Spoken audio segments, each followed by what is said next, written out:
I was going to wait for our second speaker, but it's possible that he's lost or he tried to park on this campus, which is an impossible thing anyway. So I'm just going to start. And hello, it's me. I'm introducing me today. And you already know, don't do that. You already know me, but maybe you don't know my backstory and you don't know sort of a little bit about what I did in my previous life. So I'm going to talk with you about that. I also, some of the questions, and thank you for the questions, they were really good, and I had never looked at them from the standpoint of being the speaker before. And they were very thoughtful, and they made me think and sort of redo my little presentation. So they were really good, and they reflect, I hope, what you're really concerned about. So I'll try to answer some of those today. And just because I don't want to spend my whole day or your whole day this close to Thanksgiving blabbing on about stuff you can read about, I did also include sort of a PowerPoint of why I teach PE and some background about, like why the field is important. Is this in your way? This doesn't look good like this?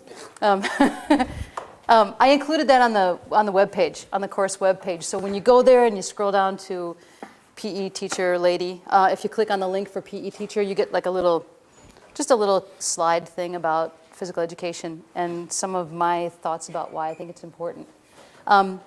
But if Brent is not going to make it, then I'll just sort of do my spiel and you will get to your turkey faster. So anyway, I got into PE sort of only because we had a really scary guidance counselor at my high school who was a former Marine drill sergeant, and it was a lady, and she was ginormous. And if she said to you where you were going to school and what you were doing, that's what you did.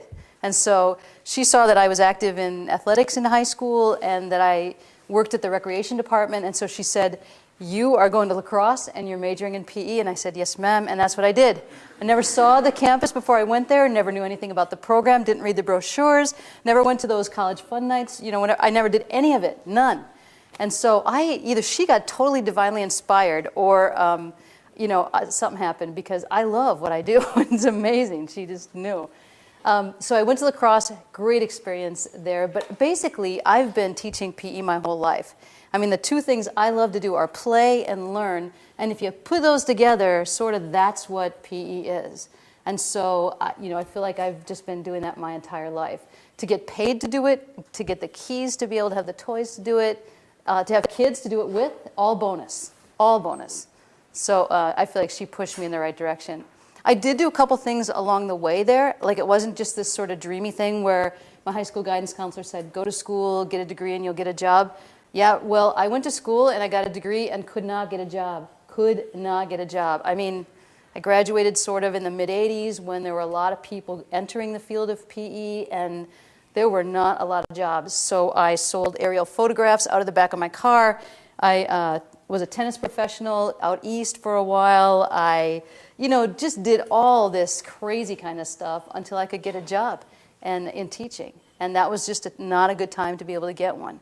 When I finally did get one, I worked at Barneveld. Do you know Barneveld, the tornado town over here?